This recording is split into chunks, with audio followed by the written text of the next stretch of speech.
Figuring out your future can feel overwhelming when you're just starting out, but the United States Air Force can give you the support you need. With over 200 different career fields, there's a place for you to serve. Whether you want to provide health care to your fellow airmen, work to maintain valuable aircraft, or secure every base or something in between, the Air Force will give you all the top training and education you need to excel. You'll also have the chance to travel all over the world while serving your country. A decision to join the Air Force will be one that you will never forget or regret. Contact Staff Sergeant Benish at 505-239-3845 to find out more information. Opioids can change your life like they did mine. My addiction started after my surgery. Soon, I couldn't live without them. I wasn't getting high anymore. I just wanted the physical withdrawals to stop. At that point, my safety, health, career, none of it mattered. But I found a solution. Visit anotherwaynm.com to find alternative ways to treat pain. That's anotherwaynm.com. Don't let my story become your story. Paid for by the New Mexico Department of Health.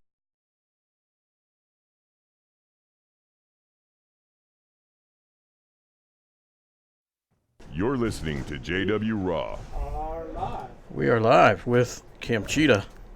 Elsie. How do you say it? Else. I E-L-S-E. always mess that up. Yeah, Like someone else. Welcome to the show, buddy. All right, man. We're a week out from your fight now? Yep. A week tomorrow I'll be fighting in London. A week, so it's on a Thursday or Thursday. Okay. Thursday night, Copper Box Arena. London, you're like a day ahead over there. It's where I'm from, we're 7 hours ahead. 7 hours. 7 hours from Albuquerque. So like a day Half and half a day. Yeah, half a day. Yeah. Half a day ahead. So it's 1:23 a.m. right now. Right. So you're gonna go back. The fight's in 1 week, so you're not gonna try to adjust. You're just gonna go and fuck it. Like I love it. I needed to. I want to try and maximize my training out here. I couldn't get out here as quick as I could. Yeah. Normally, if I'm out here and I have longer, then I'll give myself a good week at home. But with this fight, I'm on the main card. I'm one fight before the main, before the co-main event. So I reckon I'm scheduled to fight around 9-10 o'clock at night. Okay. So for me, I was actually thinking earlier whether I fly Sunday, I arrive Monday 9 a.m. So it's actually, I guess it's not that bad because it's not going to be that bad. 9 p.m. over there is about 7 a.m. over here, kind of. Yes, that's where I look at it. So if it's 10 o'clock, so it's like you're just getting up and you're ready to go for your day. Yeah, it's technically Albuquerque time. I'll be fighting around 3 o'clock. Yeah. So it's midday. So I think I'm just going to stick to the Albuquerque time. Yeah. Until finish the fight. But you're going to stay back home for a little while, I'm assuming. You're not going to jump right back home. I think that just depends on when I get the title shot. Yeah, there you go. Like that's it. So stay positive about that. Yeah, 100%. It'll happen. The accent is one of those that everybody recognizes. Obviously, being the British thing, and I'll never forget. We all when we first opened up this gym, we all went on a range day out in the middle of the mesa. Oh, that was a long time ago. There was a bunch of non-shooters, and there was only a couple of us that knew how to shoot. Yeah. You being a special forces kind of guy, but in your prior life, you were. I'll never forget. You were yelling at everyone, "Come on, guys! Let's be safe." I think the best thing about that day was when we got there, and the guys who were before us tried setting up the range on a cliff rock face. And I was like, what are you doing? Just ricochet. And they're like, what? Just put them up there. Yeah. What happened? Oh. Sorry about that. I don't know what happened there. Playing it. So I sent Nick's messing with us. And I was just like, yeah, this ain't gonna work. Killed? Yeah, range safety was not in their vocabulary. But I miss those days, man. Yeah, it was fun. I mean, that was back when Tarantula was with us. And the gym literally, I was probably one of the first foods in the gym. You were. And I remember being here, and there's literally like 6 of us upstairs. Me, Don Waters, Ben Reiter. Yep. Like crazy times. Yeah, we had Tato. the German. He come in the end, yeah. And you would have like poker nights and all kinds of cool. I got actually cool videos. I got to pull that stuff, find it, and That was play good, it. man. They were the good times, and then the dorm started filling up. Yeah. But you were one of the OGs at this place. I am, yeah. 4 years then. Well, they're coming up 5 years now. Yeah. So where do you stay now when you come? I stay, like, so I've stayed in a number of places. At the minute, I'm up at Edgewood, this camp. I used to have an apartment over here, which, like, I used to stay with other fighters from here. Yeah. But I think you kind of, like, I love the fact that I started out here in the dorms, because I believe, like, anything from anywhere, you start from the bottom, and it shows your progress of where you're going and where you're heading to. For me now, I wouldn't come back to the dorms and share an 8-man room, because I feel I've just outgrown that. Not saying not do that. I think especially if it's your first time out here, then yeah, get in there amongst it, but just train hard and just don't take advantage of staying here. Yeah. So did you have you ever gone back and looked at your room back there? Did you mark it up with your personal touch like everyone else does? Up.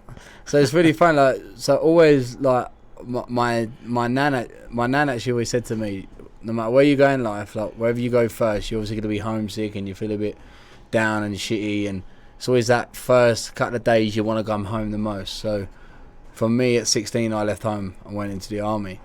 But she always said, wherever you go, your own little space, make it as much your own space as you can. Like, put all stuff in from home around you, makes you feel comfort.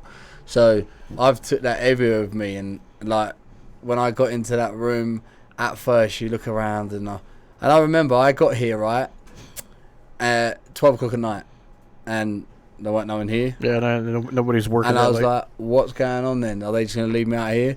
So I'm knocking on the door, and all I can hear is Like, I'm thinking, who's that? And I look through the window, and it's all steamed up. And as the steam's gone away, I've looked, and I've seen Diego Sanchez in there going mad. And at the time, obviously, for me, 2 weeks prior to that, I was sitting at home, like, watching these fighters in UFC and that, and then obviously I got invited to come out here, and I was just like, fuck, man, there's Diego Sanchez. That's Diego Sanchez. And I remember him looking, he stuck his head right up in the window, and he's like, what's up, bro? And I was like, I'm meant to be staying at Jackson Wing. He's like, I got you, I'll let you in. And he let me in. And he's like, hey, I'm Diego Sanchez. I'm like, yeah, I think I'll trying to be cool about it. Like, cool. I'm not affected by your coolness. But mad. And then, then I went upstairs, and like I said, it was late at night. I'd been travelling 24 hours with the time difference as well. But then I just remember when I got given, at first I was like, stay on that bed, but that probably ain't going to be your bed. So I thought, alright, just sit out. Next day come, Misha then gave me my bed space, and the first thing I did was just decorate it. Yeah, make it your own. Make it just my like little Grandma zone. said, yeah. And it does. It helps out a lot. So I recommend to anyone in life, wherever you go, my nan always says, stick it out one whole week, because the first couple of days you're at your comfort zone. So that's a lot easier for me to adapt. That was a big experiment in the beginning. You were part of a big experiment. Obviously, we had no experience with renting out dorm rooms. I mean, you were one of the first ones to take up a place here, and you and I guess there was probably four other guys, Randy being one of them. Oh, Randy he's still here. Randy's still. Yeah. So it's got to be cool to know that you're one of the. I mean, you'll be telling that story years down the road. Definitely. I opened up that place because this place ain't going nowhere. Yeah. Just like the old gym. Even like Celine has stories about the old gym where she used to stay over there. You know. I was very close to coming to the old gym. I was. Yeah. I was going to come out, but because I was close with Tom DeQuesnoy. Yeah. So obviously, Tom come up through my show, because I run a promotion back home in England. Nice. And I brought Tom over from France, worked with him, got him to a level, turned him pro, smashed it, and I was just killing all the Englishmen with my French friend. It was like, who's this guy? Tom's a killer, man. And that's crazy. Tom outgrew my show. I had people come in, Cage Warriors being one, Bama, and I said, there you go, Tom, you need to leave now, like, it's your time. And he went Bama, obviously, and then obviously he come out here, and then he was always in contact with me. He's like, you need to get out here, and then I got signed with Bama, And then he was like, look, come to the new gym's opened up. I spoke to them, and then I got an email, and I was like, right, let's do it. Yeah. And then, so do you still keep in touch with Tom? Yeah, he's quite a hard guy to keep up to date with. Yeah, it's kind of strange. He seemed like he was on top of the world. Got his UFC contract. Was in there and just announced that he's done. Do you know what? I think with Tom is very, very intelligent. Yeah. And very smart. And what I really like and admire about Tom is that nothing really excites him that much. So enough where he knows where he's at and what he wants, and that's all that matters. Yeah. And with him retiring early, some people say, "Oh, why is he retiring early?" Because that's the stage he's at in his life. And I'm sorry, but to be 24, 25 and to step away from the UFC after one loss, it's kind of like that in itself takes great respect, because not many 24-year-olds will, unless they're already got Kate loads of money and other things. But yeah, because that's all he's known, and most people are, like you said, they're afraid to venture out of this profession that they chose. Course, I mean, like, yeah, especially a 24-year-old man, Yeah. like with not sounding like a dad as I am, but 24, you're still a boy. You still got the world at your feet, and being in the UFC and having all this opportunity around you and this fame and that. There's not many. I think there was a couple of other fighters in the UFC. Nikovsak, he's a UK fighter. Uh-huh. He just packed it in, and he's got a university degree in that, and he decided to carry on pursuing that. There's a couple, but there's not many. And I think, do I think it'd be the end of Tom? No, I think Tom would definitely come back. But right now, I think if you speak to Tom, it'd say, nah, I'm happy with what I'm doing. yeah. And either way, he's achieved a hell of a lot, and I wish him all the success in the future for him.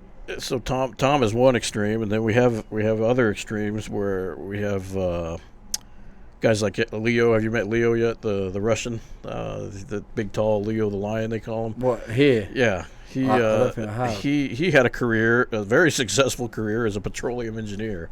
Right. And he gave it all up to be a fighter.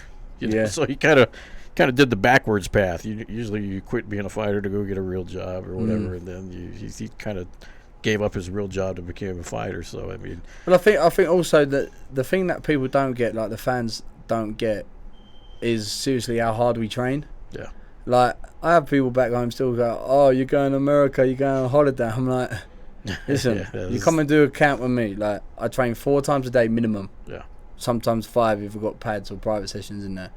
I'm up at 7, I'm swimming or I'm running or whatnot. straight to Like, conditioning. it's non-stop. Like, people go, "Oh, what's your evening?" You go out, you having a laugh. By the time I get back, have a shower, and then it's like, "Oh, I've got to cook my dinner."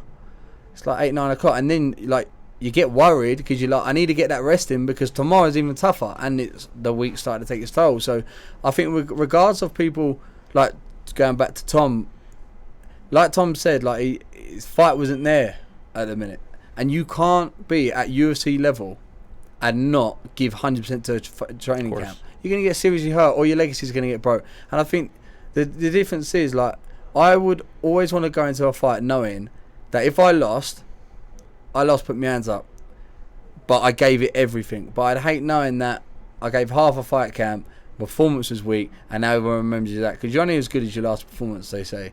So people don't realise the toll of a fight camp, and Tom has been in a tough fight camp since Alabama, continuously, back to back. He's been in America for however many years, 4 or 5 years, competing, training at that level, strength and conditioning, sparring, swimming. And now for him now to lose that fight, it's not so much the fight, it's I've got to go out and do another 8-week camp at that high level again, to have that one fight. And then after that, it's like UFC ringing you up again, because Tom is a bit of an icon in France. Tom want to push you out again. Oh, another 8-week camp. It's draining, man. So I think the moment your mind switches off and you can't compete and hit those PBs and beat that previous fight camp, then yeah, like a wise man would step back and go, "No, I don't need it right now." Plus Tom's young, so Yeah. Well, and I in no way intended it for it to sound like it's not a real job, because I mean, in certain terms, you're working harder than a 9 to 5 guy or 8 to 5 guy. I love that, and I always they're doing 8 to 5 in an office, and then they're done for That's the day. exactly that. Whereas you start your day at 7 a.m. like you said, and then you're doing practice at 5:30 at night when most people are already home watching the news and having dinner. And another way to look at it was, so before I run my own company, my own business, a friend of mine said to me, the moment you run your own business, you never switch off, because you're always thinking about what's people that are working for me, what they got to do, this job and that, because it's all on you. And I think that's also a similar way as a fighter.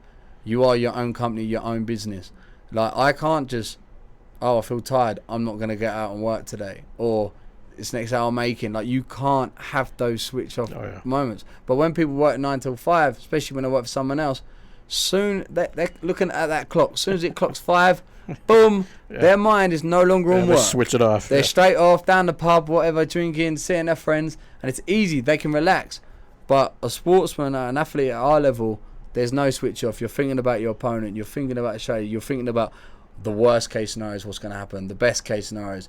Have I done this on my diet? You just continuously, your mind is fixated around that fight for a solid 8 weeks. So as much as physically it's draining, it's also mentally very challenging. Let's plug your business a little bit. What is it? What kind of stuff you running? So I run a fight promotion called Killa Cam Fight Nights. It's run in the southeast of England. Not actually in London. We're actually in Kent, just outside. Wow. I started up nearly a decade ago now, and I started up with the vision that there wasn't many good shows happening, and it was a lot of bullshit. Like, for example, I knew I could beat one guy in a promotion, and I said to the promoter, let me fight your guy. He's like, yeah, cool. He said, but how many tickets you sell? And I was like, listen, I'm not going to bring an army because it's far away. I said, I'll bring some. I said, but don't worry about that. I said, my skill set will bring people back. Well, now we need people to sell tickets now, mate. So I'm like, so you're willing to hide talent just because I'm not having ticket sell just yet? And he's like, yeah, mate, sorry, mate, it's business. And it really riled me up. I was just like, you know what? Like, there needs to be a promotion out there that just is there for the fighters and exposes talent. And that's what I wanted to do. So I decided, I then went to 3 or 4 different shows, and I got my notepad and I wrote down everything wrong with the show. And then I wrote down all the things that worked well. And then after that, I sat down and I thought, you know what? I'll put my own promotion together and I'll make it work.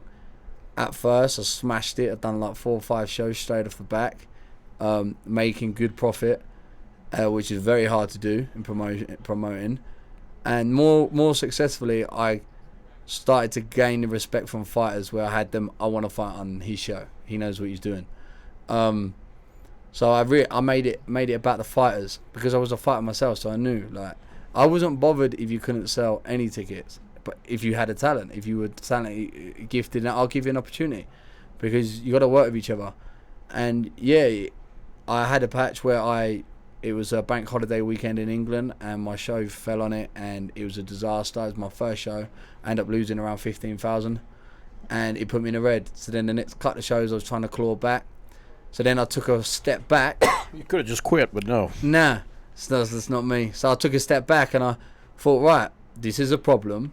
How can we avoid these problems? And I come up with a new business plan. I took like about 9 months off, come up with a new business plan, put it together, and since then I haven't stopped, and it's grown massively. It's doing really well. So the lesson is don't have fights during holidays. 3-day holidays. Well, do you know, that wasn't so much it. It was securing sponsors per event. Because everyone leaves town, or what exactly was the problem? At the end of the day, like bank holidays and all different kind of stuff, it counts. It also, at the time of my event wasn't fully established yet, so it wasn't enough weight behind it for local people to be like, yeah, let's go to Killa Cam and not go and get drunk all weekend at a festival. Because in England, especially around the summertime, they're big on festivals and like music festivals and stuff, so everyone does that. Another thing that was always against me is that where I'm from, there isn't no MMA fighters really. There wasn't no there wasn't MMA promotions. It was very small, like town.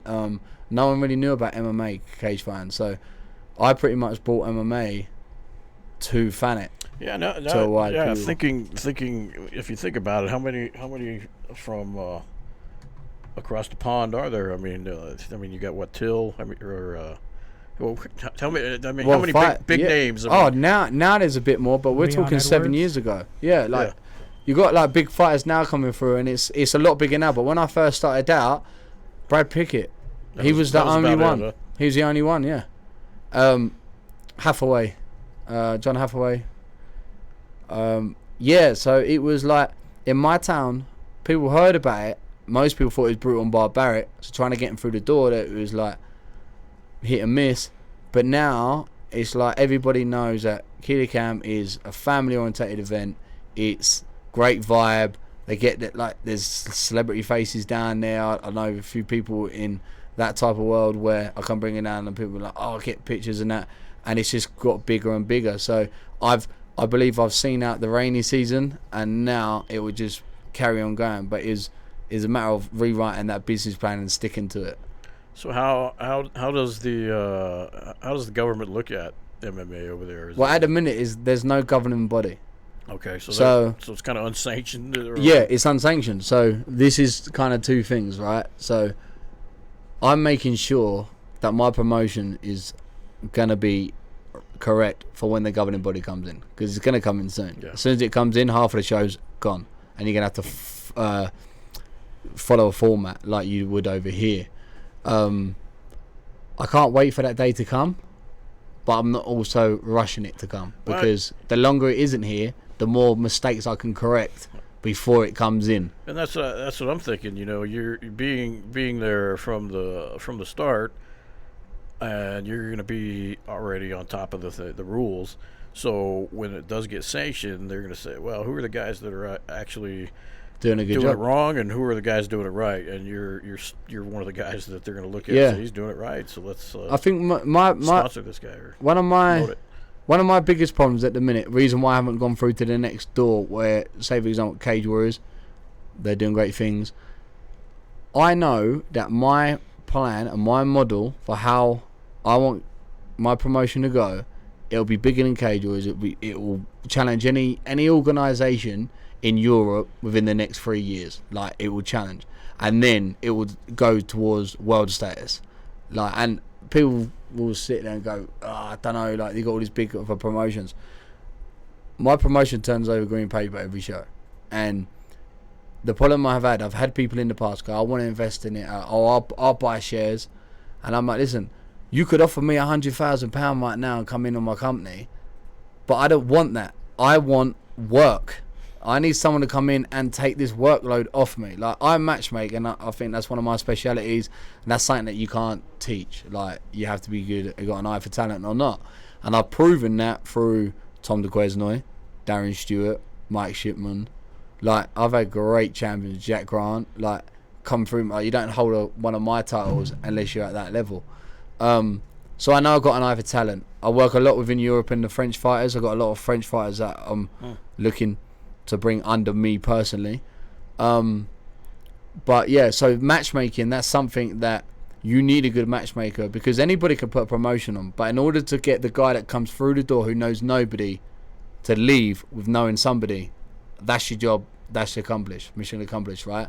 So for me now, I got offered a while ago quite a lot of money, and they're like, yeah, just invest. And I'm like, listen, I don't need the money. In order for us to go through the door and go to next level, which we're there, I need someone to come in and go, right, I have to look after the media, I look after the social media and all that stuff, sorting out the meetings, venues. Yes. You just worry about matchmaking and sorting out persons. Someone in charge of travel. Yeah. Someone in charge of exactly. Because I can matchmake anywhere in the world. Hence, I do all my matchmaking when I'm on the move, and that's a great thing. But other stuff like getting sponsors, like, I do all that myself. I go out, meetings, sit down, and I always say, you get me in a room with someone willing to listen to me, they'll become a sponsor of my show. But it'd be nice to have a marketing crew or even one person that was out there doing that for you. Yeah, so that's what I So mean. you can concentrate on just matchmaking. That's what I mean. I need to free up my job. I've got every job role there is can. It's literally only me that runs Killa Cam. Like there's every job that goes on there is me. So what? That's you're working your butt off. Well, man. I got a question for you. Yeah. So fighters that, we see a lot of these fighters that come into Jackson Wink and other fighters, and they'll get on a promotion, and the week of or the day before, they're like, the promotion got canceled. So what are some top 5 signs that it's a good promotion and a top 5 signs that it's a horrible promotion? Okay, so I'd say any show that cancels a show, stay well clear of. Yeah. Like, straight away. Because Even one time. it doesn't matter, because this is how I look at it. I was in a position, when I lost that 15,000, right, I was in a position where I knew I was going to lose around £12,000. And what it was, one fighter pulled out, which was a coach, and he then decided his rest of his fighters couldn't be asked to come up. So I was like, you've literally just taken 4 or 5 fights off my card. Not only that, I've had to pay overpriced fighters to step in. My card's gone from 15 fights down to 7. I've had to chuck in a grappling match. And I said to myself, I'm going to lose money tomorrow. Not to mention you had to put a deposit on the venue. Yeah, all of that. Yeah. So I was like, do I go ahead with this and go even further in debt, or do I not? And I said to myself, do you know what? Every workman in life, every man, every woman has a bad day at work and they lose money. Like, whether that means actually at work in your own business, or you go out to your car and you realise your car engine is blown up and now you got to get a new car. It happens. And the greater risk, the bigger reward, right? So I said to myself, this has happened. I took that risk. I owe it to the fighters who have trained and put themselves through diet and their families through stress to still put this card on. And obviously you can't do. So I went down to like 7 fights, and I can't just put a whole night on with 7 fights. So I used my initiative, and when I got grappling bouts and put them in, and just put in a little bit of a longer break in that. But I had to make sure that event went. One, because there was a lot of shows around the time who were cancelling and just dropping out. So I didn't want to be one of them. And I wanted to show my dedication to the fighters and say, look, I've lost shitloads of money. You ain't lost nothing. But the fact is, I was the one that took the risk, and it's going to go ahead, you're going to fight. So if any fight, like I heard that Combat Americas cancelled the other month. Yeah, they canceled here in Albuquerque. They had a card here in Albuquerque at the last minute. They decided Albuquerque wasn't a good market for MMA. Yeah, no, there was Albuquerque, Amarillo, and like one other Texas town, like a smaller Texas town. That they canceled all 3, and then they combined them and put them in Houston or something. August It's and ridiculous. Houston or something like that. I'm sorry, it's ridiculous that a promotion of that level. But I tell you what, right, because and another thing, right, and I'll put it out there now, is there's promotions out there like Combat Americas, Bellator being one. People think they got money. They haven't. Listen, they're not making profit. Yeah, they may have money in it, but you're not making profit. Yeah. And the easiest giveaways are this. You fight on Bellator, right? Let's have a look at Bellator. The main card. There's 4 fights. That's it. The undercard, there's 20 fights. And every fight that's on the undercard has to sell tickets. Wow. Right? So if you go to a promotion at that level and they're making you sell tickets, it's reason being because they're making no money. Like, I've seen people fight on Bellator now. Since I fought on Bellator, I've seen people get signed to Bellator who are 1 win, 2 losses. Like, on a losing streak, coming in. And then they got a big following. But they're only fighting in that town. If Bellator are interested in you, they take you over to America. They put you on the main card status. That's the people that they care about. Bellator only got a section of money to pay 4 fights on that night. That's the ones on the main card. Everyone else, you're just filling the arena. And that's because they haven't got the money. They don't do bonuses. They don't look after you. Like, I just think that's a key giveaway. If you're having to still pay, get ticket commissioned and sell tickets, then that show's not turnover green. And what it is, they've got themselves so far ahead and so far in debt, the chances are they probably ain't going to make that back. Or it's like that roulette. It's like playing roulette, right? You keep chasing the red, How much do you invest until eventually you get the turn back on your money? I think the only promotion out there really right now turning over the money is the UFC. But there's been loads of shows in the UK come in with a big production and done all this stuff, and I'm sitting there going, yeah, I'll give them 2 shows. 2 shows, 3 shows. They've done like 10 grand, 20 grand. I know as a promoter what you make and what you don't, and bang, what do they do? They all disappear.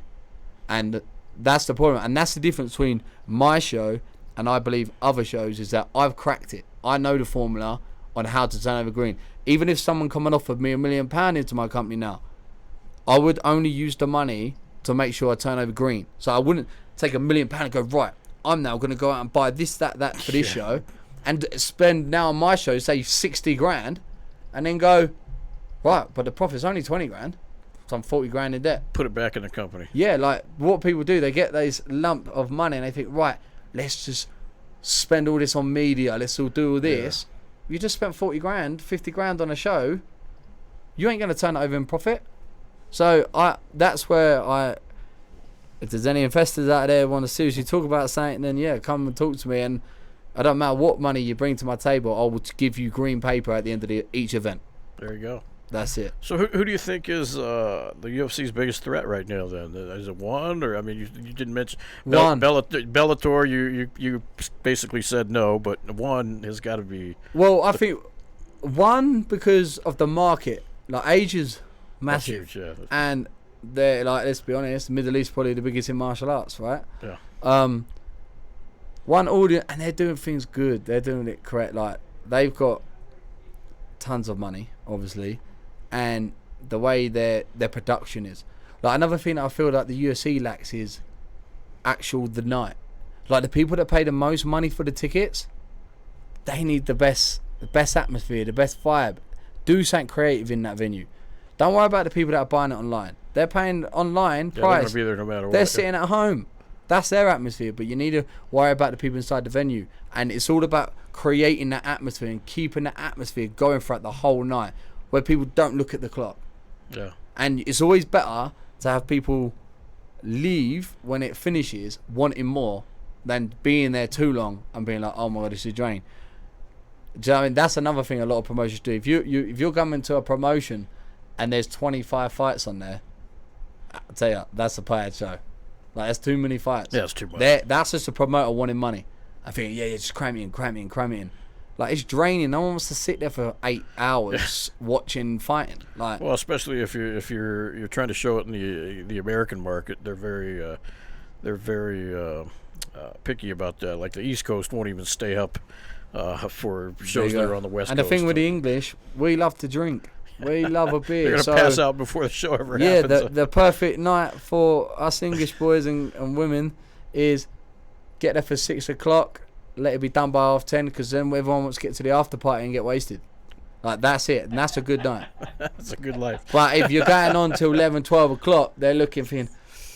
They're too drunk anyway by that point. English. I thought the Irish were having all the fun. Yeah, the English can trust me. The English can keep up with the Irish when it comes to drinking. That's awesome. But yeah, they're just like, gets to that point, you don't want to know. But like going back to ONE FC, from what I've seen, they care about that VIP service, and they get millions of views. I mean, again, views can be automated and marked up. I think obviously ahead of the game is the UFC. The UFC have got to be very careful on how they treat their fighters. Well, there's going to be a lot of people watching that Abu Dhabi show with Habib, I guess, because it's coming up. Because I think there's a lot to what you said, the way they want to be treated compared to how the UFC typically does their shows. There's going to be a lot of royalty, I'm sure, and lots of very, very wealthy princes and such in the audience. And so you're saying that, right? So with my show that I'm fighting on next week, Brave, that's another really good promotion. Yeah. The Prince of Bahrain owns that. And what he's just done, he's just made the London event exclusive invitation only. So not only that, he's just took on one of the biggest venues in London, the Copper Box, and he's given out 8,000 tickets to selected guests, but all the guests are celebrities, VIP status, and big influencers. And when a prince invites you, you show up. Yeah, it's red carpet deal. Like, he's proper doing the full thing, and it's now known as the most powerful MMA event in the world ever. Wow. What he's doing, and what they're aiming to do there is so you have to be in tuxedo, black Oh, tie, yeah. and that. They're and gonna be red showing dress. up in Rolls Royces. Yeah, they're doing the red carpet thing. Yeah. All of that malarkey. Paparazzi will be taking pictures. It's gonna be like going to a premiere of a movie. like That's an Oscar, like an Oscar thing. Yeah, that's cool. And we get to fight in front of all these proper like high end people, hopefully with a lot of money, and hopefully some people go, yeah, we like him, we sponsor this guy. But yeah, they're doing good things, like people with good money.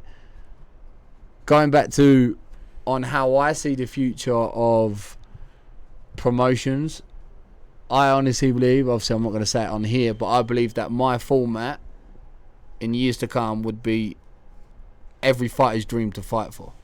I'm not wrong with saying that on here. I mean, Yeah, that's being positive. Yeah, like that's in my business plan. Like the structure that I have to put out there for fighters, there be no fight. Like my show would be the only show that every fighter fully gets his worth. Because I think one thing you could teach anyone in life is always know your worth. Never sell short on your worth. And it's important that we all get what we put in. Well, let me ask you this then. I mean, obviously you're concentrating on your own fight. You got your big fight coming up in a week, and but you're obviously seeing people training around you, and you're seeing work ethic, and you're seeing this stuff. I mean, do you have your eyes on people that you would just love to have fighting on your promotion? I mean, do you turn off your promotion, take off your promotion hat when you're training, or do you still kind of looking at the corner? You're, man, I'd love to get this guy signed, you know? Yeah, to be honest, so I've really the more I'm going into it. So I'm going to start up a management company in the next couple of months and sign fighters to me personally to help build them. I feel that with all my contacts and my experience within the game, I think I offer a hell of a lot to fighters, and I just believe there's a lot of managers out there at the minute that purely just want to sign, because if they got 20 fighters out on the weekend, they're making £10,000 off 20% of each purse. So for me, I will only have people working with me that I generally believe in and see what I saw in myself from the beginning. I'll have a stable of fighters which are going to be literally the next big thing. And I'm always keeping my eye out on people to what I think will sell well, because again, it's not about tickets, it's about you need to skip the tickets. They help. They'll but sell themselves. There's other ways to bring tickets in. Like, there's so many different ways. So just tell Prince about it, and he invites 8,000 of his friends. That's half the stadium right there. Yeah, but upon him with him, he's giving away 8,000 tickets. Well, but he still paid for the 8,000 tickets, so whether he's giving them away or not. Or just Saudi Arabia, they just build the UFC arena. They're building an arena right now just for that. That's the key. I tell you, if I That's come into a lot of money, or someone said to me, right, we got this money, I'd say your biggest investment, let's build an arena. Yeah, can you imagine? Oh, mate. And then the thing's probably just going to go vacant, and it'll just the dust and sand will take it over, and they'll never use it again. It'll be like the pyramids. Well, the parking structure, that's where the expats will park their Lamborghinis because they defaulted on their loans and they had to skip town. Yeah, exactly. You guys know about that story, right? You see those articles where they had too many parking tickets, so they just said take it. Well, no, it was like in 2008. When the whole world economy crashed, all these people had leased Lamborghinis or they bought Lamborghinis and they couldn't pay the note on it. So part of Saudi Arabia's thing is if you can't pay the note, they'll give you lashings on the back or they'll execute you depending on what it is. How much of it? Yeah, and so all these Lamborghinis and high-end cars were showing up at the airport because people were going back to their original origin of country because they didn't want to face the consequences. Just abandoning these nice cars. Yeah, there was tons of Lamborghinis and Bugattis and all that. Yeah, I think I saw that article. Yeah. I remember that. There's layers of dust just sitting on them in the parking lot. So, getting back to the management thing, I mean, you starting a management company as part of your promotion is something in the near future. So, obviously, you're part of the biggest gym in the world. You're able to kind of recruit out of here and say, man, this guy, I should be talking to this guy. Yeah, I just think that the thing that I'm looking for is hard work, dedication. Talent is obviously good to have, but the 100% work rate is more than talent for me. Like I always said, I weren't ever the best But I always turn around and said to anyone that coaches me, or anyone can give me their time, I promise them one thing: I will give 100%. I used to have my strength and conditioning coach back home, Gary Carr. I said to him when he first started working with me, I said, listen, it doesn't matter if it's snowing outside, Hurricane Katrina's rocked up in England.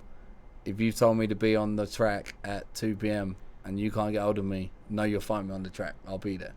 So they're the type of people I'm looking for. That will go a lot more. That's a fighter. I think a lot of people get miscued in what a fighter is, a talented person is. So I've seen fighters who are 9-0, 10-0, and they're talented guys. They're coming in, they're knocking people out, and then people say, "Oh, he's a good fighter." I'm like, "Whoa, you don't know if he's a fighter yet." And they're like, "What do you mean?" I'm like, "You only become a fighter when you're down, because you need a fight to get back up. When it's going your way and you come out and you land that nice head kick knockout or choke them out in 10 seconds or do whatever, that's just, you're talented, you're skillful, and like, well done. But you're not a fighter yet. The moment you get tested in that round and you're bleeding and you're on the back foot, that's when the fighter kicks in on you, in your mind, and it says, listen, motherfucker, let's fight. He's just hurt me. I'm going to hurt him back as much as I can. That's a fighter. Whereas other talented people that I've seen in the past, as soon as it's happened, cowed away. Didn't want nothing to do with it. So there's a big difference between a fighter and someone who's talented. And I think that the overall thing that I would advise to people is, one thing that you can't teach or beat is experience. It doesn't matter how talented you are. Experience. So get your amateur fights in. Call your hardest fights at amateur. Exactly. Do some smokers and do that fight. short notice fight. Yeah. Do that big weight cut. Test everything, because no matter how talented you are, if you're in a situation where it's happened to me in my fight where the ref stopped it way too early, whereas now I look back and think, if I'm ever in that situation again, I'm just gonna roll out and not just sit there and wait for the bell. That's experience. That's not done by talent, which that's another thing that can cock up a talented guy. So get experience in as much as you can. You brought up strength and conditioning. I mean, Saavedra, you were with Saavedra when you were here in the past camps, right? What is it called over there? Was it not the were you with Athlete Lawrence? Ready. Were you Athlete Ready? He took off. He took off to Atlanta, I guess. Yeah. So no, when I first started ever coming to Jackson Wink, I ended up going to Athlete Ready, and then I was under Lawrence there because basically I was obviously training a lot with Cowboy and that, so Lawrence was with him, so it made sense I just work under Lawrence at Athlete Ready, and then Lawrence ended up doing performance range. Yeah, open up that performance. Yeah, okay. so I just stuck with him. I couldn't remember if you were with Lawrence or with Saavedra, the other guy. Yeah, the other partner or the owner, I guess. Jared moved, I guess, to yeah. Atlanta. Jared's moved now. I think Atlanta, yeah. And I think Atlanta. He's left actually a guy called Roman in charge now, which is really good. I've worked with Roman as well. He's really good. Oh, okay. So the place is still open, just under a different guy. Yeah, it's still Athlete Ready. Roman's now the head coach there. Jared, as far as I know, he's left, but I'm not there. I'm now. Okay, so you're with the Cowboy Lawrence thing. Yeah. Good. Well, good deal. That's cool. And it's good because it helps me out a lot. Like, they sponsor me, so Nice. I obviously cost a lot of money to come over here anyway. So you're able to get stuff like that where I haven't got to pay out because I'm under their sponsorship. It's nice. did you try living at Cowboy's place before? Yeah, I'm living there. Right now. That's where you're. Oh, okay. Yeah. So you're over there milking the cows and feeding the chickens and all that, Well, petting the buffalo. I mean, when I'm obviously not training, I'll help out and that. But Yeah. like Cowboy and that knows I've got a big fight coming up and I need to be down here and Yeah. around. So it's just, I love it, man. I just like it's good. it's got to be pretty peaceful out there. I mean, It is. It's nice. It is, and like I get on really well with Cowboy. Like, Yeah. honestly, I'd say he's one of my best friends. Like, he's helped me out a lot, not just fight wise, but also outside. yeah, that was a tough situation that happened with him and Wink and all the after the media that happened with all that. And I mean, it's tough and it's good to see that the relationships are still there. I mean, it's not like you said, screw Jackson Wink, I'm not going to go train there anymore. No, but I think the difference is that I've made friends in all places, and reality is people don't get along and people do fall out. I understand like again, like loyalty is loyalty. Like I am loyal to Cowboy. He's not just a fighter and a friend. He is like a brother to me, like a bigger brother and that. If I was here at the time, I wouldn't have trained here while Mike Perry was here because I'd want to punch his fucking head in because I don't like him. Yeah. And I've always been one of these guys that if you're fighting my teammate, I don't like you. Like, I'm fighting you. Like, and you can ask Joby Sanchez. I've worked with Joby since I've got here. I've cornered him in his UFC in contender series and stuff. And when he's weighing in, I'm weighing in. I'm ready to punch up on their team. So I remember I was at Athlete Ready and one of the guys was fighting Nick Urso, who also at the time was out of here. And the coach put the guy from the Trails in our group. That was Ray Borg, wasn't it? Wasn't No, it? not Ray Borg. It was. He's in the UFC now. What was the fight? Or who was the fight? It was on the contender series. It was a guy from the Trails. Yeah, who the heck I was forgot his that? name now. Yeah, and Latrell was actually training Claudia at the time, so he'd be hanging out over here, and yeah, it was a But big mess. I just remember. I don't Jordan remember. Espinosa?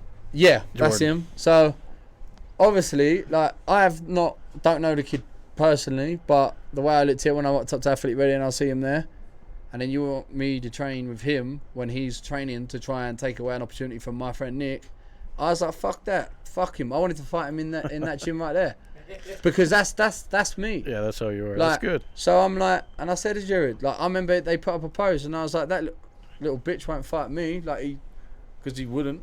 Yeah. I put on a post, I'll fight you on a couple of shows this before you obviously went to UFC, and he won't know. And then they expected me, oh yeah, let's just fucking train together. Like, no, like, you're trying to take food off my boy's table. Fuck you, like. That's why you're going to be a good manager, I think, with that attitude too. You're loyal. You're and a promoter. I mean, He'll get the paper for him if they're holding it up. Yeah, definitely. I wouldn't want to mess with you. What do you think? What do you think about that thing that John Jones brought up? Did you notice that when he was talking about managers? He did a tweet, and the whole management community was just like freaking out, devastated, man. weren't they? What, when he turned around and said that no manager should get 20%? Yeah, exactly. Well, I think again it comes down to on what they do for you.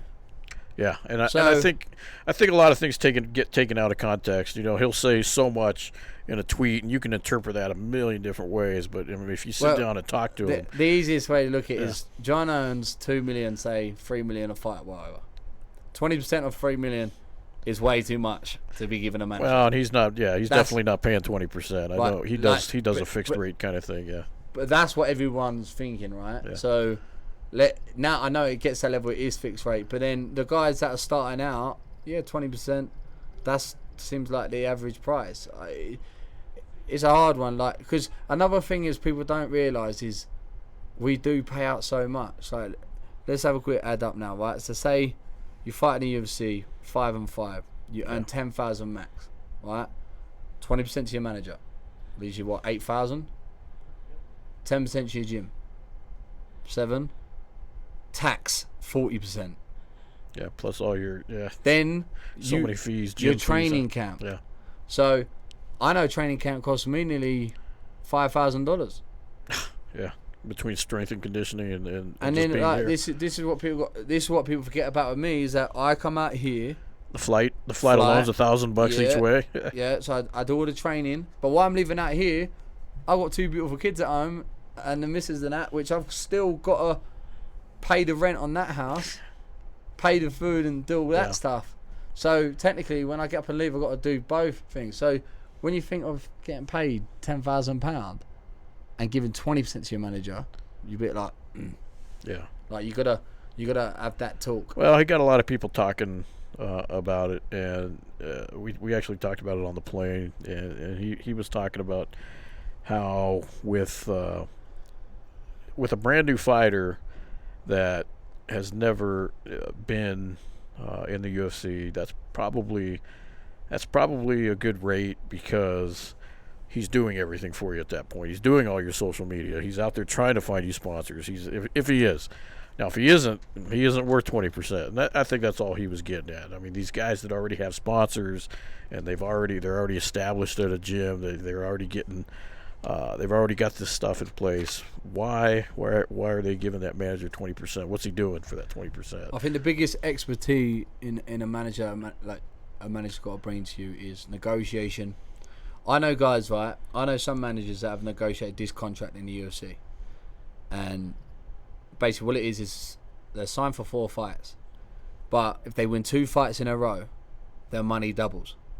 So let's say, for example, I'm on 10-10, then I'm on 12-12 after a win. After that second win in a row, I'm now on, instead of 12-12, I'm on 24-24. Like, it doubles up. Yeah. So that's a really good contract, okay? Because you get 2 fights together, then you double. So I know a couple of fighters that are on that, and that's just because they negotiated that.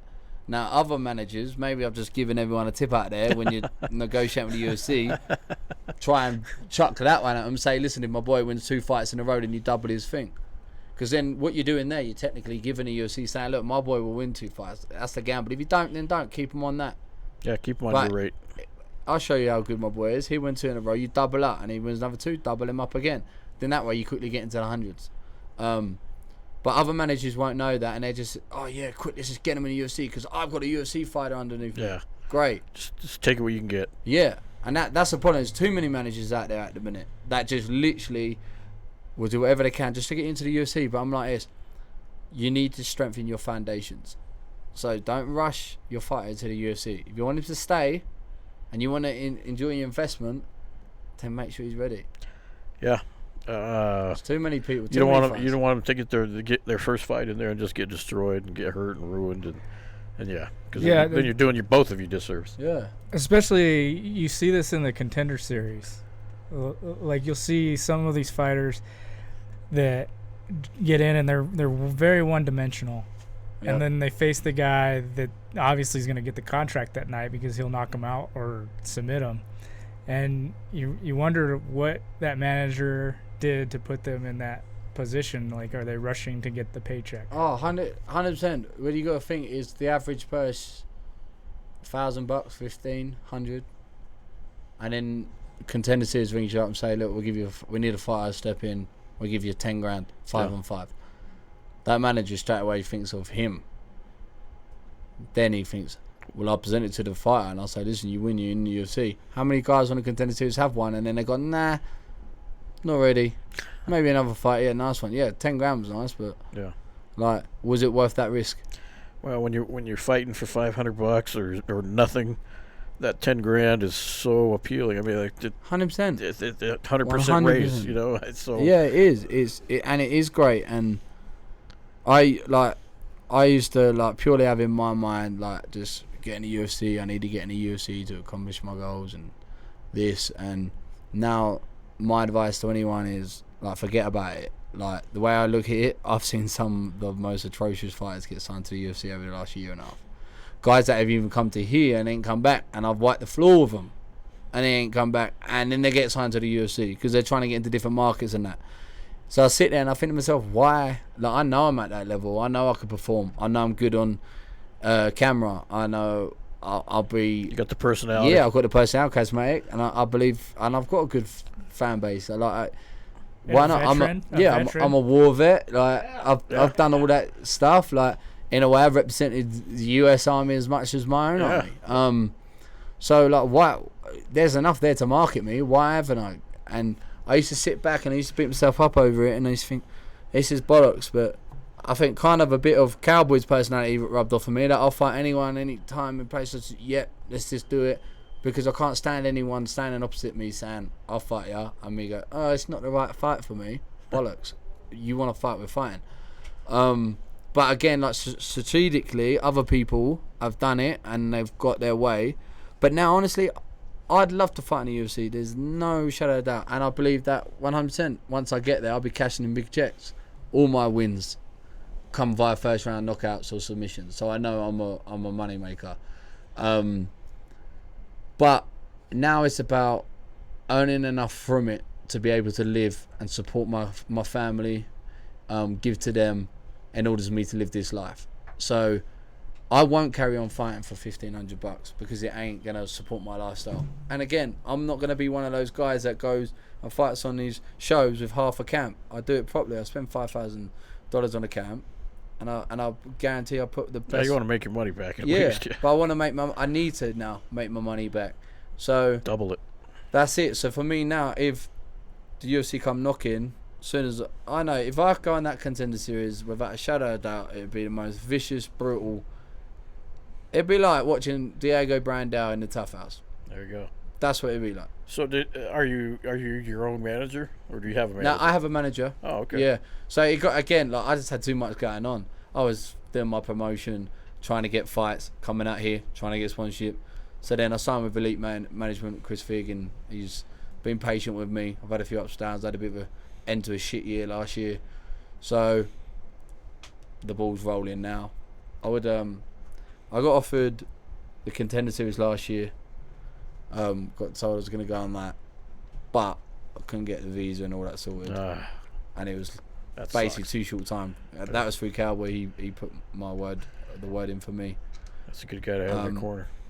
Right, but I said to Cowboy this time, I said, I want to win this fight on Brave, see what contract they offer me after for the title, but if not, make the phone call to Dana and tell him you got a fucking stud here that will rip it, which will. It's a war vet.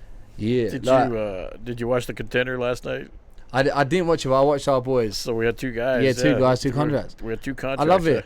I love it, honestly. There was a third. It was kind of weird. Who was the third? There was 4. Well, they gave out 4 out of 5. I guess. Well, they gave 4 contracts, but we had 3 connections because of that Ricardo Prasil trade here for like a couple months. Purcell, yeah, that's right. The other. He faced King Kong. That's right. Yeah. Well, he got a contract. Yeah, all but, no, King Kong did not. He's the only one that didn't, I guess. Yeah. Yeah. Yeah. Well, the guy that was from Bolivia, he missed weight by like 8 pounds, 9 pounds. Yeah. He didn't get a contract. He missed weight on the Contender Series. Yeah, by 8 pounds. Yeah, that's. I'm not. Do you know what though? I'm not going to sit there and say, "Oh, that's like unprofessional," because one thing that I think a lot of fans don't understand is that we don't not try not to make weight. Like there's things that you do and things change. People getting infections, staph infection, whatnot, and it has an effect. Can throw your whole biology and it off. can. Yeah. So, like people really quick to jump on and go, "Oh my god, he missed weight. He's shit. Oh, this." No, trust me, he tried to make weight. He's a professional athlete, but the UFC when you're performing in front of your boss, that's. Do you know what it's like? The way Dana talks and that, I'm like, damn man. Listen, I'm telling you now, you will be buzzed to watch me fight. That you pull up all my fights. There's not one fight where it's like, oh. Yeah, it was a bit boring. No, it's bloodbath. You do the kind of fights he wants to see. Yeah, like finishes. I'm gonna like my full intention is to kill that guy. Yeah. I want like the ref ripping me off. That's what he wants to see too. Yeah, he makes that very clear. Yeah, you want to see a killer? Trust me. He says all the time, I don't care about finishes. I just want to see great fights. Yeah, but he wants to see it. Yeah, I think the easiest way to describe it is go and watch Diego Brandao tough. Every person in that room feared him. The moment he got in that cage, he was pumped, and that was in the gym environment. Yeah, like that guy. Oh, he's always been probably my favourite fighter and tough. Obviously, lucky enough that now I train with him here. Well, Diego. I mean, they're both. Diego's back. Well, one Diego's gone, and the other's back. Yeah, Diego Brandao's back, and I see him, and like we're friends, and he helps me out a lot. We sat down and studied my opponent, and me and him go at it, and he's always like. Yeah, he's got a hot head. Me. Yeah, so we get at it, but I take a lot from him, the right stuff from him. I leave some of his stuff there, but he's in a good place now. Good. I think he's gonna do good things. He's got a good opportunity, and he seems very switched on. He was doing good there in Russia, and now Cody's headed to Russia. Yeah. Yeah, we got so many people fighting all over the place all the time. It's hard to keep track. It is hard. I think the most frustrating thing, I wrote a post earlier on Facebook saying about like opportunities and stuff, and I've always, like I said, I've always been one to step up and say, yeah, I'll take the fight. And there's been a couple of top prospects that I've been brought up against like week's notice, and I've knocked one out in 35 seconds, one in 18 seconds on Bellator debut, and then because the promoters weren't expecting it, they then just shelve me and hide me, take the light off me. And it's getting to the point now I'm getting really pissed off, because these promotions out there, they're like, oh yeah, we're a really great promotion, look, we got all these fighters going through to the UFC, but they're fighters, so they're in the promotion, they also own a management company, so they handpick what fights they want and they take what they want. And if they want to put the media light on you, they will. But guess what, Cam, you weren't in our plan, you just knocked out our boy. Okay, let's just leave him. We won't even release the fight video. Like, it's getting ridiculous. So now I'm like, with Brave, I said to them, like, so this kid beats me, like you're saying he's got the title shot. Well, when I beat him, give me the title shot. Don't be like other organisations that shelve me and go, fuck, that wasn't meant to happen. I just leave him, because it's like, it's so frustrating for a fighter. That's why, like, I've always said it, like, what do people want in fighters? They want someone who's willing to step up, providing they're fit. That's me. Always done that. You want someone who's going in there to take as much blood from the person. And mate, I want to be covered in my own blood too. I want that type of fight. I want that. I want it, man. That's how I feel most alive.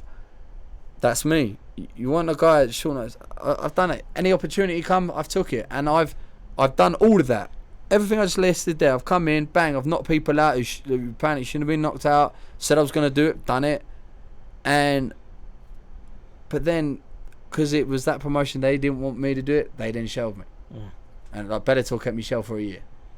And I think to myself, like with the Contender Series, like, fuck, man, like, you can't shelve me on that show. Well, I have no doubt that we're going to see you in the UFC. It's going to happen. I do. It's just a matter of I when. believe it. I believe this now is the run of something great to come. I believe that every fighter has a good run, good winning streak. Every fighter does. Sometimes you have a bit of unlucky dust and a fight don't go your way in that, but I believe I'm on a good path. I believe with my experience in that, this next fight's going to be very calculated. It's going to be calculated savagery. Can't wait to see it. So next Thursday, it's going to be like 1 o'clock our time. Yeah, I think I'll be fine 10 p.m. London, so 7 hours off 10. So we'll be people working in the daytime can actually see it. Yeah, it's going to be streamed live. Stream it on Brave.com. Nice. So tune in on the Brave website, or to find them, and you can watch Cam go for this title and a possible title shot. And, I mean, like that. I put it out there today. Like I said, I put it out today on status on my Facebook. Don't really write statuses much, but I kind of like gave it a breakdown on a little bit behind the scenes to the MMA world, and it ain't what everybody thinks. Oh yeah, you're good. No, it doesn't even matter if you're good and you're knocking fools out. If you're not in the plan, it doesn't matter. That's equivalent. See you later. So I put it out there now, so hopefully Brave and that will see it, and they'll be like, and like I said, hopefully Brave ain't gonna treat me like others when I knock their little business plan out of the water. We'll make sure we tag Brave in the in the hashtags. Yeah. But like I said, I've only ever heard good things with Brave, like really good things. So I'm hoping that they will expose talent. And I tell you, like, I know my worth, and I know that any organisation to have me signed to them is an investment in your company. I will bring money to your company. I will bring views. Like I don't do anything. I could be working at McDonald's tomorrow, right, and I'll be the best fucking team leader cleaning up a car park there is. Yeah. Be a manager in no time. Huh? Yeah, like that's me. It doesn't matter if I'm cleaning cars, cleaning toilets. He'll fix the ice cream machine. Finally, the damn ice fix cream the machine. ice cream machine. Well, we shouldn't be talking about McDonald's. We shouldn't be talking about ice cream either. I want to eat so much. Yeah, like, I love chocolate. Oh yeah, we're in the midst of a weight cut. You're in that weight cut period. I'm at that horrible part. Yeah. The last week. Well, you were quite lovely today. What? Show. Oh, before we go, send a shout out to your boys, the Parachute Regiment. Yeah, obviously always represent Free Power, or any parachute regiment really, any British Army, any veteran, any person out there serving for the country. Hats off to you. I always say there's not enough people that do it, A lot of people want to talk and point fingers and say, oh, we shouldn't be doing this, doing that. Bullshit. I tell you what, if we fucking didn't, then you wouldn't be doing that right now. So, yeah, just remember that for there today, Well, and give us tomorrow. You guys are our biggest allies, and That's what I say. And this is where Trump, listen, if Trump ever comes across this, England are your biggest allies. Let me live here with my family. yeah, give him a damn visa. Stop man. making it so difficult. Why is it so complicated? Like, it's not hard. I don't get why it's so hard to move to America. We're your biggest allies. We're trying to make America great again. Let's bring Great Cam Britain. over here. Great Britain. He's from Great Britain. He'll make America Yeah. great. Like Let from me Great come Britain. over. Well, I think that was Obama policy that was in place. Yeah, that's it's- making it a little bit harder. Trump. It takes a long time to change, to make changes. So yeah, that wasn't. Like, Obama. I only ever get an Esther, man. And I'm like, listen, just it Stuff. should just be as easy as me going, ding, ding, ding, visa. 2 years. All right, can I live there? Executive. I've shown my consistency. I've been coming out here for 4 or 5 years. I reckon out of 4 years, I probably spent 3 years here. Come on, Mr. Trump. Let's pull that pin out and Let's make executive order that. Let's shit. make MMA great again, Yes. so we can have Cam here in the States. Yes. That's what I'm saying. Very simple. Can I And Cowboy is buddies with Trump, so between him and exactly. Cowboy's got it all. He's got it all for me, innit he? yeah, Trump, him and ring Kennedy. Trump They up, can make it happen. get him a visa. Dana, give him a contract. Yeah, Dana's definitely friends with him. So So, well, that's going to be it. After this fight, I said to Cowboys, ping the message across. If he says yeah, all hell breaks loose. once Have it. yeah, well, see that's the thing. The UFC once they got you on their radar, they make things happen. They got a whole team of people man. that just handle passports. And, They've been signing visas They've signed a couple of people who are on losing streaks. yeah, man. they do some crazy stuff. But I'll bring the heat. Trust me. Like, you're gonna see me. you've been extremely generous with your time, and we appreciate that. I know you got a lot of stuff to do, and we're gonna wrap it up. But go ahead and plug your social media sponsors. Oh yeah.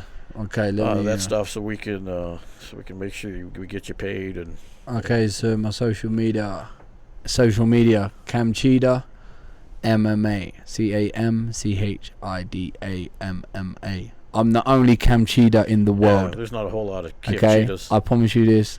Search up Camchida. There's no other Camchida in the world. Camchida. Okay. MMA. So it's easy to find. That's Instagram. That's Instagram and Twitter, and on Facebook it's just Cameron Else.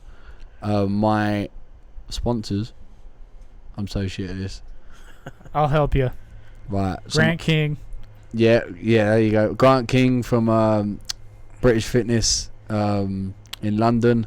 The Performance Ranch, obviously out here in Albuquerque. You get all your strength Shout conditioning out to done there. Lawrence and Cowboy. Yeah. Shout out to Lawrence and obviously Cowboy. A1 Scaffolding Services is a local friend of mine. Grew up with him. Vaza Takalubagashi helps me out with funding. McRoy, Eccleston Smith, who also looks after me. He's actually a print company, so he does all printing stuff and stuff like that. But yeah, just go out and check them out if you can. I know it's a bit of a ball ache, and people don't really take much notice of sponsors, but by just going to Means a their lot. page. One more, Give it- Simon Pettit. Yeah, Simon Pett as well. Yeah, he's been a loyal sponsor to me, Petty Group, for a long time. Nick's on top of it, man. Also, obviously, how can I forget Elite? OSM. Elite, yeah. Dr. Bo and the crew. Yeah, Dr. Bo, and obviously Alicia, she looks after me closest. Oh, yeah, she's over there at the ranch, or at the Yeah. center, the performance center. Yeah, and I'm pretty sure I'm going to try and pull up one. Well, you got the 6-gun shirt on, too. So Six Guns, always repping Six Guns, man. We'll say hi to Yeah. Brandon. Brandon, Yeah. put your tea on, boy. So go. I just want to say Yeah. my biggest fight is for my beautiful daughter, Yeah. Winter Valerie Els, and my son Brandon Els. He's Branchida now. I'm going to try and get his name changed, suppose his mum, but also my missus back home. I appreciate her holding. What's your the daughter's castle. name? Winter. Winter. Yeah. Oh, that's cool. Yeah, Winter. Winter. Yeah, Winter Valerie Els. There's supposed to be an R at the end of that, but Winter. We'll go with that. Winter.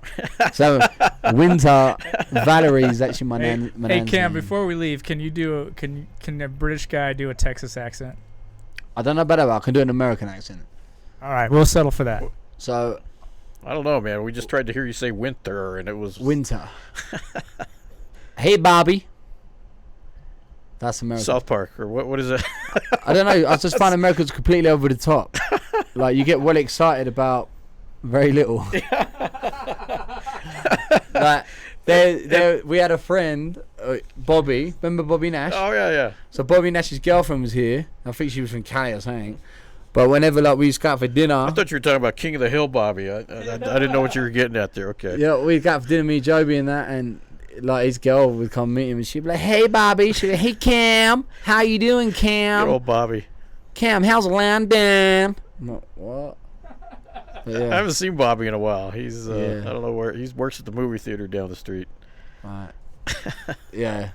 Hey, good to see you, buddy, and you're always welcome on the show. Next time you're back in town, we'll update the goings on of your world, and Oh, I forgot to thank. Well, I'm not thanking Monster Energy. I'm just gonna shout you out because I want a sponsorship. with I all, want a sponsorship. with all that monster and on it at the ranch. I guess That's what I'm saying, man. I've been up there taking pictures and shit. I might have to start come back on here with Monster Can and stuff and Virus. Like, I like their shit. My stuff got robbed, so Did there's it? some more Virus stuff here. It's horrible. Yeah, mate. Someone robbed the dryer. Not here, at my complex I was at. I know some was gonna homeless fuckers walking around my shit, and if I see him, I'm gonna and strip him naked. Yeah, 'Cause that's my shit. Yeah. Hey, there Yeah. you go. You see some guy walking around with some Killa Cam gear, Yeah, just man. freaking take him out, man. Hold him down for us. That's another thing. If you're a big MMA fan, head over to Killa Cam MMA. KILLACAM. Killa. Killer with a KILLA. Gangster for killer. Yeah. All right, I guys. appreciate you guys. See you next time. Thanks. Bye. Bye.